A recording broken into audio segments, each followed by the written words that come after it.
Greetings, all my fellow villagers, and to my evil supernatural enemies.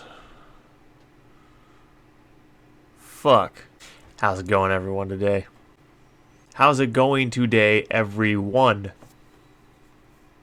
So, in case the title didn't clue you in, today we're here to talk about The Bleeding Grounds by Mason in the Dark. If you don't know who Mason in the Dark is, he is a blind author and content creator here on Book and AuthorTube. He does brilliant narrations of his own work, and some of his stuff is just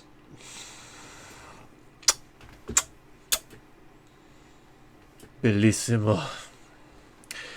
It's very good. So, I figured to give him a little bit of shine, which he greatly deserves, we could do an analysis of some of his work here on my channel, and that's exactly what we're going to do today. So, without further ado, let's hop into The Bleeding Grounds by Mason in the Dark. Alrighty, let's go. Valdus Doyle was a man by definition only. By description, he was fear itself, nothing more than a parasite. Evil. Now, it's actually funny. The first thing I have to say is my only critique or professional criticism of Mason's work. In the beginning here, he says, Valdus Doyle was a man by definition only. He says, then he says by description. I would personally swap those around. Because, well, later in the story we see that by definition he is not a man at all. Because he survives things that are profoundly unsurvivable, as we'll get to. But I'm spoiling things, so. Incarnate, with a blackened, swinging brick for a heart that held no love for any living thing. There was nothing that could satisfy this man's lust for blood. No deterrent that could ever stop him. And when it came to rehabilitation or reformation, neither was an option. Even on this night. So, right after he is introduced, we get this gritty, grisly, grim, dark character description. The 3 G's of evil. If I was a succubus, my panties would be soaked at hearing this guy's description. It's like, holy shit, okay, we get it. He's evil as fuck. It's great. I fucking love it. And the way it's narrated is just, it feeds into it just right. So good. Waiting to die in the cold, pitch-black darkness of his underground cell, a smile spread across his face. When was the last time he'd eaten? Doyle didn't know. The concept of time had long since slipped into the abstract, and he'd never, not even once, attempted to mark its passing by any means. For the first time in a long time, Doyle... So, here we have a section talking about how he's lost his conception of time. He doesn't remember how long it's been since he's eaten. And this also goes back to what I said earlier, in that I don't think the opening line is accurate in the where description and definition are. I think those words should be swapped. Because by definition, men have to eat. As humans, we have a very intrinsic relationship with food, as all living organisms do. But clearly, Valdus doesn't. And the same can be said for time. He's lost track of time, seemingly with no interest of keeping track of it. Generally speaking, living things with higher brain function have some conception of time and keep track of it to some extent. He's just ceased to care about it. And that is characteristic of something that is removed from time. And therefore, this is not a man we are dealing with. Felt the stirrings of an emotion. What was it called? Damn it. Yes, excitement, that was it. Tonight, he would get to see their faces one more time. And nothing, not a single thing, could have been more intoxicatingly beautiful than that. What a lucky man he was. The sound of feet. That was the first sign that anybody was approaching. The sound of feet echoing off the bare stone walls of the corridor. Now, I missed it briefly, but I want to step back to it. Yes! Excitement. That line is so good. Not just because of how it's narrated, but the writing, it drives home this detachment of the character, right? It removes the character from time, and it does it by illustrating that he's been here so long that basic knowledge and memory have started to slip away. That's how long he's been down here, and that's how detached he's become. And yet, it doesn't mean anything to him, seemingly. Door outside, making it impossible to judge how many people were coming to collect him. The sound grew louder, drawing closer and closer, until they stopped abruptly outside of his cell. 3 hard raps signaled the beginning of the end for Valdez Doyle. The heavy iron door swung slowly open, its hinges screaming in protest. Clearly, it had been a long time since it had last been opened. Without a word, 3 robed and hooded figures entered the damp and filthy cell, their figures looming over him. Doyle was not restrained. There was no need for that. After all, a man on the brink of death by starvation has no strength to fight 1 man, let alone 3. The smile never left Doyle's face, even as they beat him, ensuring that they stopped before the last of his life drained away. And then they carried his broken body. So this is really powerful stuff. We get an idea based on how this guy's being treated and his description that, well, it all reinforces each other, right? We get this description of him being this supremely dark, heartless, evil thing, and then we see people treating him this way, and that reinforces it. Oh, they're treating him this way because of how bad he is. They haven't fed him. Now they come in and beat him within an inch of his life. It's all reinforcing itself. And the way it's written, with the poetic language, and the way it's narrated, it all builds. And there's this nice climbing of tension and anticipation towards what's going to happen. It's very well done. Out and up the stairs that led to the outside world. After so long in the dark, even the pale glimmer of the moonlight burned Doyle's eyes. The winter wind felt like ice, like the lash of a whip upon his bare flesh. More robed figures waited by the wagon and... Now I love that poetic description of the winter wind. Like ice, like a bare whip upon his flesh. Now, if you're in the category of people who have ever actually been cold, and I mean like really cold, like it's actually starting to put your life in danger cold, as I have been, as others have been, you know how accurate that description is. Once you get to the point where there's no heat left at the top of your skin, it's painful. It hurts to move. It is like a whip. And it is brutal. And the way it's narrated, again, is just So, God.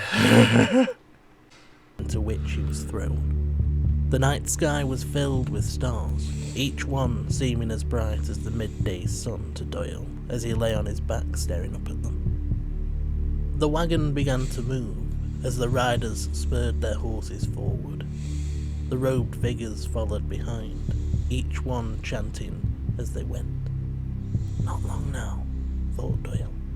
It won't be long now. The wind howled through the trees, and it seemed to whisper words that Doyle did not understand, and nor did he care to.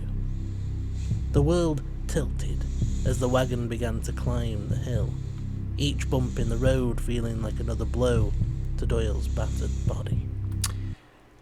Each bump in the road feeling like a blow to his battered body. That's something that Mason has a firm command and grasp of, and one of the reasons he's so talented as a writer. That powerful, hard-hitting imagery. When you hear a blow to his body, it carries a certain level of tactical sensation. Tactile. I apologize. Sometimes my tongue is retarded. Right? Because we've all fallen. We've all, maybe been shoved to the ground and hit the ground hard, or fallen off a stepladder or something. We all know that sense of impact. And so hearing that, the blow to the body, those words evoke that distant memory of what it's like to sustain that heavy impact. And we get this description of him being pulled up a hill in a wagon. And if you've ever been outdoors at all, done anything, you know how bumpy that's going to be. So you just get this imagery of just taking hit after hit after hit in this miserable state. Again, it's that building of tension, and it's just so good. Climbing,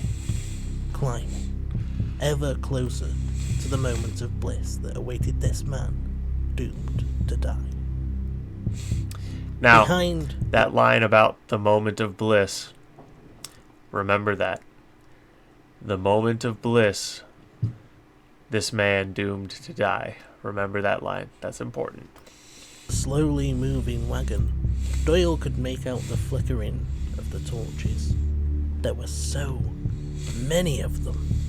What a lucky man indeed, to have so many gather to witness his passing. It seemed, after all, his hard work had not been in vain.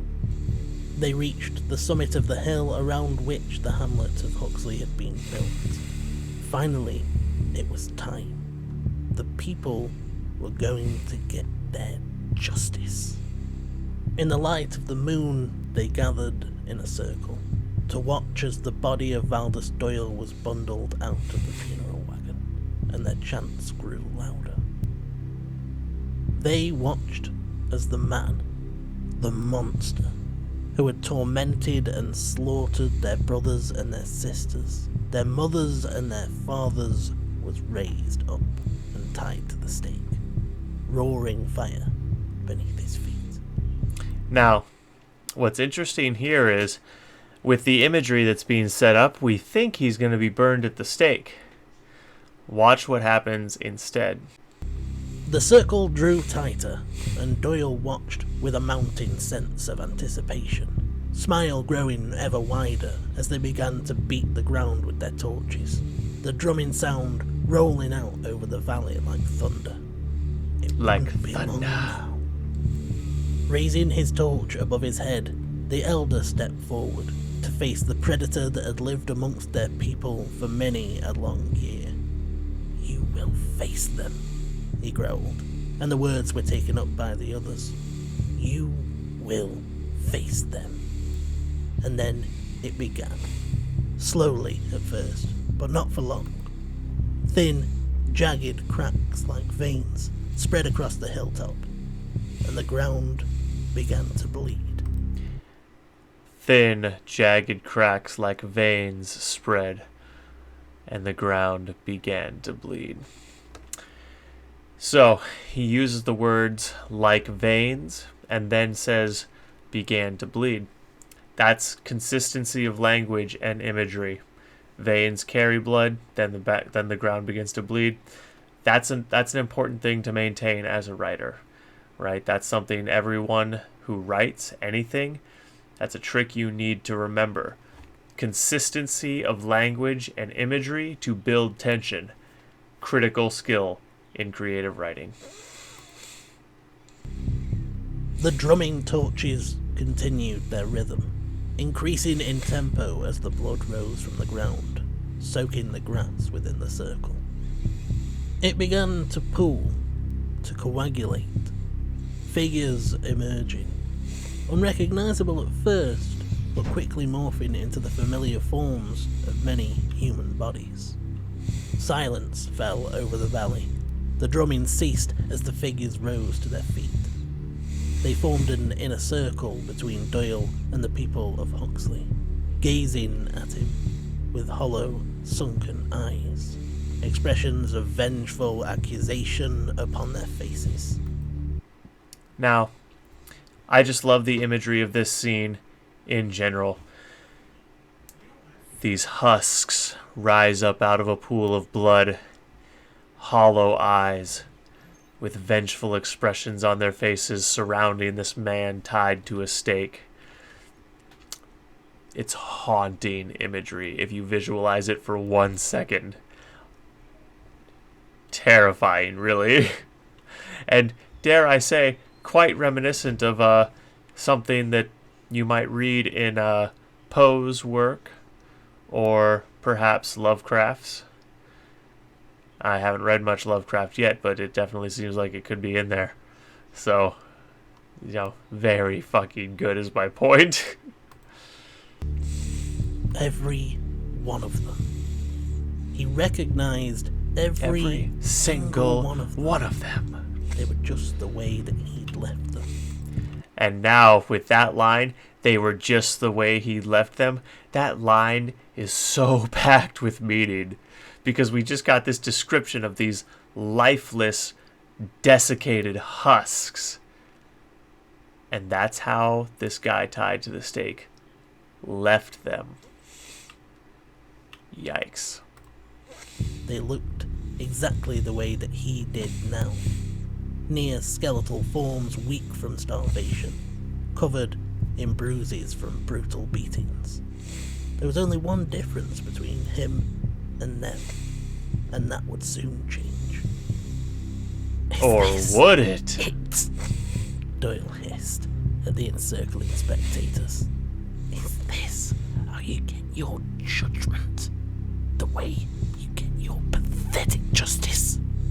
With a vicious laugh, he spat on the ground before his victims. I decimated your families. Now, this is a common thing that pops up in writing and just spoken language in general. Decimated means to reduce by 10%. The Latin prefix deci is, decimal, or decillion means 10. It's the Latin prefix of 10. So I think the word that Mason meant, the imagery and the definition he was looking for, was devastated. But I can't fault Mason for that, because it's a common problem in the language in general. Many writers and many people in everyday spoken conversation confuse those two words. Decimated, reduced by 10%. Devastated, havoc wreaked upon the entirety of.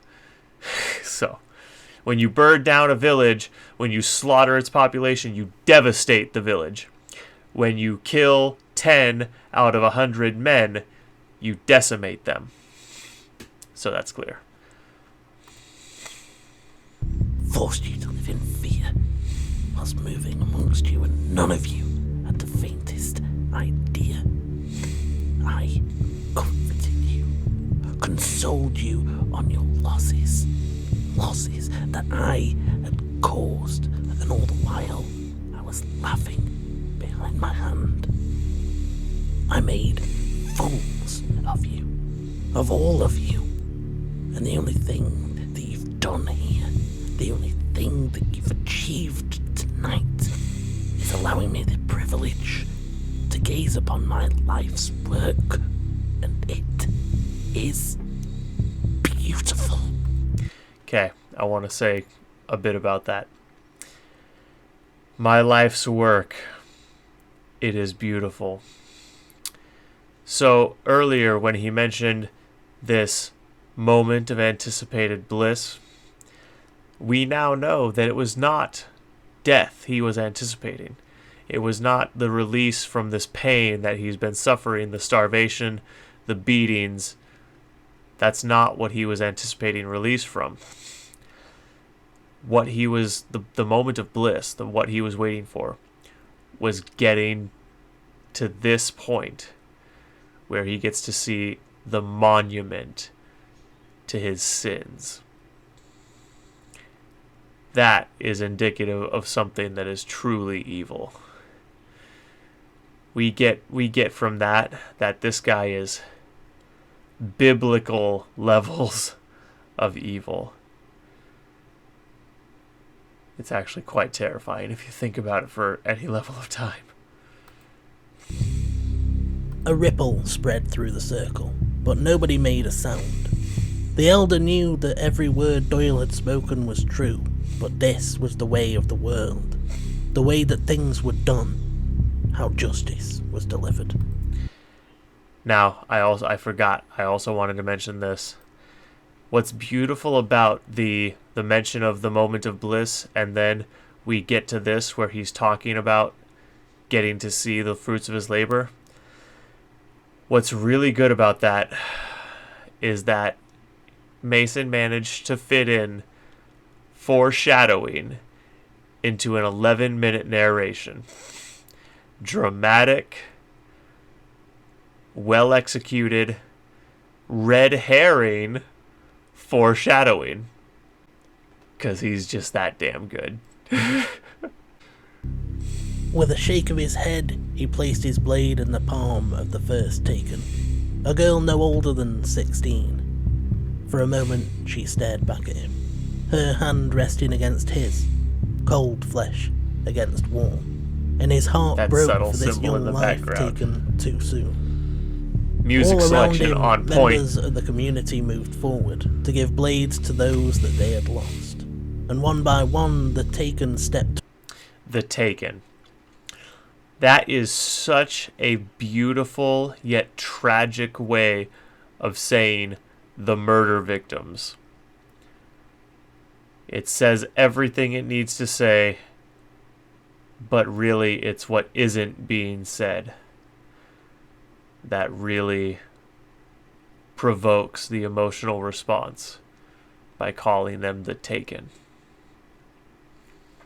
The language leads you to the truth without saying it. And that's so much more powerful than just saying the thing sometimes. Leading people to the right thought instead of just saying it out loud. Because then they have the thought on their own. And that is such a powerful tool. So very fucking good, Mason. Very fucking good. Towards their killer. One by one they took their blades to his flesh, and as his blood spilled, they evaporated into the night. Not once, not even once, did Doyle scream, and the elder's heart burned with fury, until eventually the last Taken was the only one left, and the final cut was made. The monster's throat was slit from ear to ear, the way that he had done to so many others, and with that, it was done. The last Taken disappeared, their blade clattering into the fire. The chant of justice is delivered was taken up by the collective, as they watched the life leave the eyes of the evil that had torn apart their community. At last, the hamlet of Huxley was free. Or was it? The crowd dispersed quietly. They left the body for the crows, This man did not deserve a burial, did not deserve to rest peacefully in the ground alongside those that they had loved, that he had taken from them. There's something about the inflection of the way he says, those they had loved. It's something in the way he says loved.